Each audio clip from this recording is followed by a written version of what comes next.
괴롭히는 친구에게 직접 말을 했는데도 해결되지 않는 경우 있잖아요. 그때는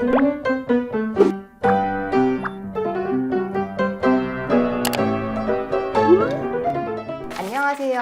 어디든 학교의 하유정입니다. 우리가 아이들을 통해 학교 생활 이야기를 전해 듣다 보면 아이가 겪고 있는 여러 고민과 고충들, 또 다양한 사건들과 같은 우리 가슴이 철렁 내려앉을 만한 그런 이야기들을 전해 듣기도 할 텐데요. 그런 이야기 전해 듣고 나면 밤잠 설치지 않으신가요?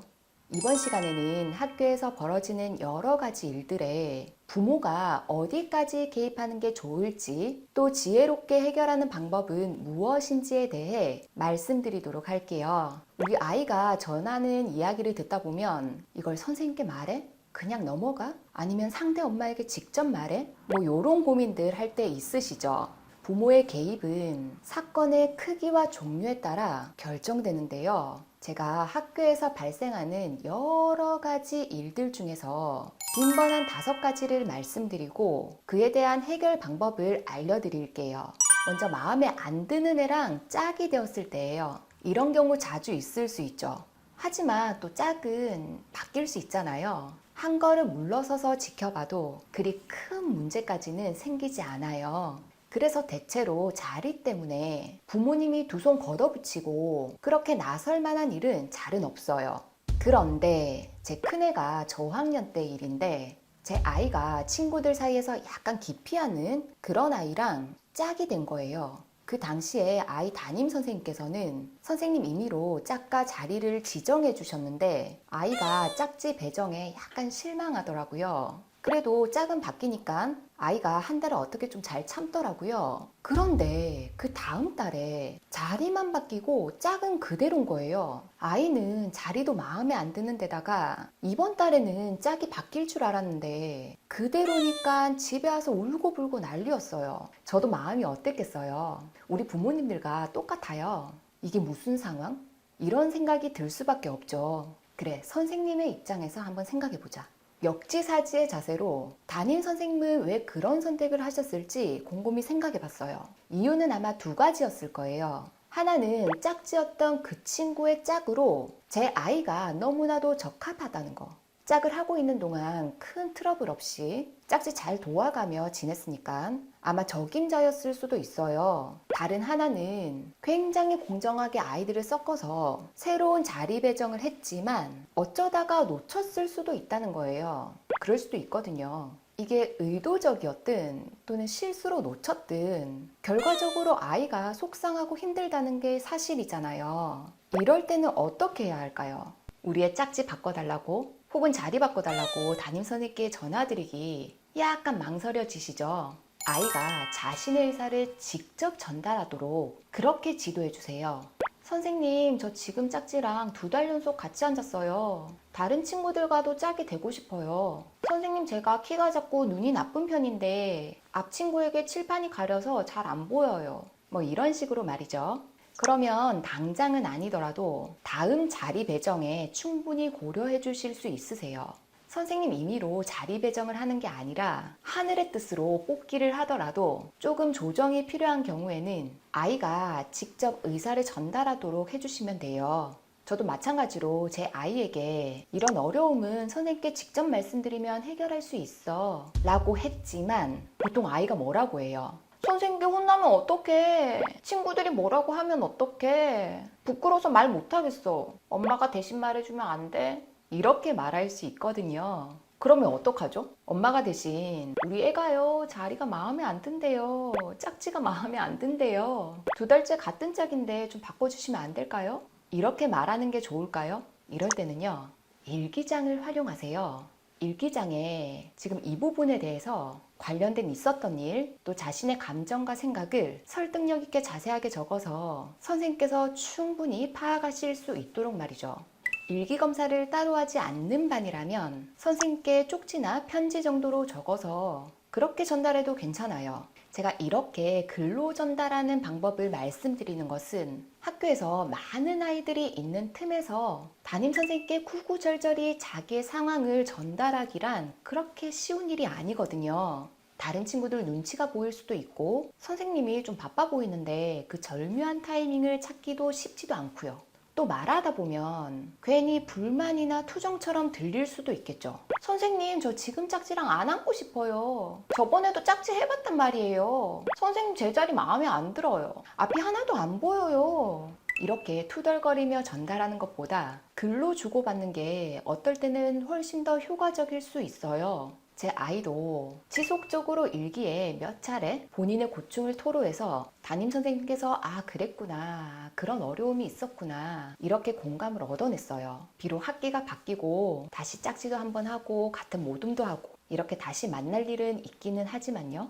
그 다음 학교에서 진짜 너무 빈번하게 많은 민원, 친구가 괴롭혀요. 애들 다툼에 개입하자니 뭔가 유치한 것 같지만 실제로 아이들만큼 우리 엄마 아빠도 밤잠 설치게 하는 고민이에요. 그런데 단순히 애들 장난이겠거니 하고 그렇게 넘어가면 곤란해요. 이건 말이나 표정으로 그 정도로 놀리는 행위도 어쩌면 폭력이 될 수 있거든요. 놀리거나 괴롭히는 행동이 단순히 장난에다가 당하는 아이도 별것 아니라고 여기면 그때는 애들 장난에 머무를 수 있지만 말 한마디나 행동 하나에 아이가 상처를 받는다면 이건 장난이 아니라 폭력이라는 것을 알려줘야 돼요. 자, 그러면 이게 단순한 장난으로 넘어갈지 아니면 장난을 넘어선 폭력인지 확인하는 게 우선이겠죠.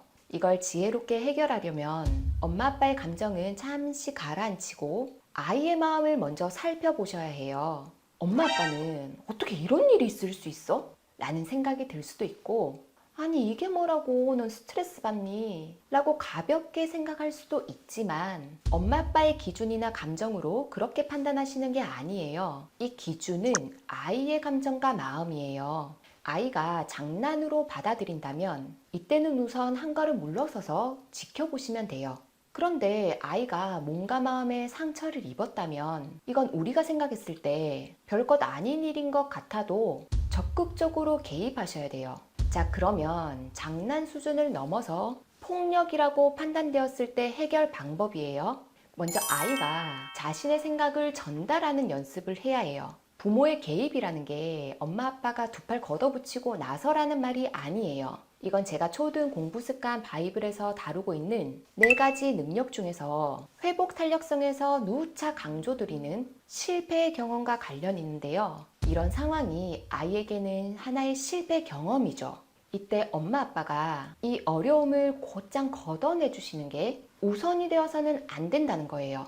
먼저 불편함을 겪고 있는 당사자인 아이가 직접 해결해 보도록 용기를 주는 것이 우선이에요. 자녀가 어린이집, 유치원 정도 다니는 유아라면 친구와의 갈등에서 중재 역할을 해줄 부모의 도움이 필요할 때가 있지만 우리 초등학생의 경우에는 말하는 연습을 통해 충분히 자기 생각을 전달해 봐야 돼요. 네가 돼지라고 놀리니까 내가 기분이 나빠. 앞으로 놀리지 않았으면 좋겠어. 똑 부러지게 말하되 감정은 최대한 절제하고 말하는 연습을 시키셔야 돼요. 이때 울면서 말하거나 화를 내면서 말하게 되면 내 의견이 감정에 감춰질 수 있다고 그 부분을 꼭 인지시켜 주시고요. 그 다음 만약 괴롭히는 친구에게 직접 말을 했는데도 해결되지 않는 경우 있잖아요. 그때는 담임선생님께 꼭 말씀드려야 돼요. 그런데 이 과정을 부모님이 대신해 주는 경우가 있어요. 굳이 부모님이 중간에서 아이 말을 전달하지 마시고요. 우선은 아이가 담임선생님께 직접 말씀을 드리도록 그렇게 지도해 주세요. 만약 고자질하는 것처럼 보일까봐 또 제대로 의사 전달을 못할까봐 그래서 망설여진다면 글로 적어서 선생님께 전달해도 괜찮아요. 훨씬 더 객관적으로 전달할 수도 있거든요. 그런데 아이가 담임선생님께 직접 말씀을 드렸는데도 불구하고 놀리거나 밀치거나 때리거나 이 각종 괴롭힘이 멈추지 않는다면 이때는 부모님이 담임선생님께 직접 상담을 요청하세요. 아이가 직접 친구에게 말도 해보고 선생님께도 말씀드렸다고 하는데 여전히 아이가 힘들어함을 말씀드리고 조금 더 적극적인 지도를 부탁드리세요. 그런데 담임선생님께 또 말씀드리려니 약간 또 조심스럽죠. 우리 아이의 억울함, 힘든 점 이런 것만 일방적으로 전달하시기보다는 대화는 언제나 쌍방향임을 기억하시고요. 선생님이 객관적으로 보셨을 때 그 친구와의 관계가 어떤지 우리 아이는 이런 부분에 좀 힘들어하는데 어떻게 하면 좋을지, 가정에서 특별히 신경 써서 지도할 부분은 없는지 이런 점을 여쭤보시고 의논하시면서 대화를 좀 더 자연스럽게 이어나가시면 되겠죠. 그리고 아이가 이런 부분에 좀 힘들어하니까 번거로우시겠지만 꼭 지도 부탁드린다고 이런 부탁의 말씀도 드리고요.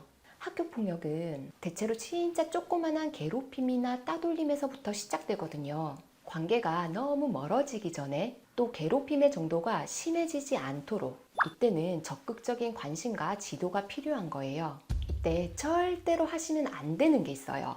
당사자 부모님께 직접 연락하는 거. 열의 열은 결과가 좋지 않아요. 우리 어른들의 세계에서도 뭔가 좋지 않은 일이 발생하게 되면 직접 해결하기보다 변호사를 비롯한 여러 중재자, 중재기관의 도움을 받기도 하죠. 담임 선생님이 그런 역할을 해주세요. 학교와 담임 선생님은 이런 일이 생기게 되면 최대한 객관적인 위치에서 각각의 입장을 듣고 전달하고 최대한 원만하게 해결할 수 있도록 도와주실 수 있어요. 담임 선생님의 도움이나 중재 없이 직접 해결하게 되는 상황을 상상해 보면 금방 이해되실 거예요. 껄끄러운 이야기 직접 해야 하죠. 그러다 보면 약간 감정이 올라올 수 있겠죠. 듣는 상대방 부모님도 듣다 보니 마냥 미안하다, 우리 애 잘 알아듣게 잘 타이르겠다, 이렇게만은 또 안 되거든요. 각각 아이들의 입장은 다 있으니까 어느 순간 보면 애들은 돌아서서 다시 사이좋게 지내는데 부모님들과의 관계만 약간 애매해질 때도 있거든요. 그러니까 직접 전달하지 말고 담임 선생님께 잘 전달 부탁드린다고 그렇게 말씀드리는 게 훨씬 더 편하다는 거. 또 가끔 직접 그 아이를 찾아와서 손수 지도하시는 분이 계세요. 굉장히 위험한 행동이에요. 더 큰 오해가 생기기 쉽거든요. 그러지 마세요. 오늘 이야기를 하다 보니 꽤 길어져서 학교에서 발생하는 여러 가지 일들 중에서 2가지밖에 못 나눴어요. 다음 영상에서 또 다른 흔하지만 중요하고 다소 충격적일 수 있는 민원거리를 지혜롭게 해결하는 방법 이어서 나누도록 할게요. 기본적인 학교 생활에서 있는 여러 갈등들을 조금 더 지혜롭고 원만하게 해결하는 방법들은 초등 공부습관 바이블에서 다루고 있으니까 참고하시면 되고요. 이 밖에 우리 아이들의 학교 생활에 대한 다양한 고민거리들을 댓글로 남겨주시면 영상으로 함께 공유해 볼 수 있도록 할게요. 그럼 어디에도 함께 나누지 못했던 그런 고민들을 댓글로 한번 풀어봐 주시고요. 그럼 저는 다음 영상에서 다시 찾아뵙도록 할게요. 안녕!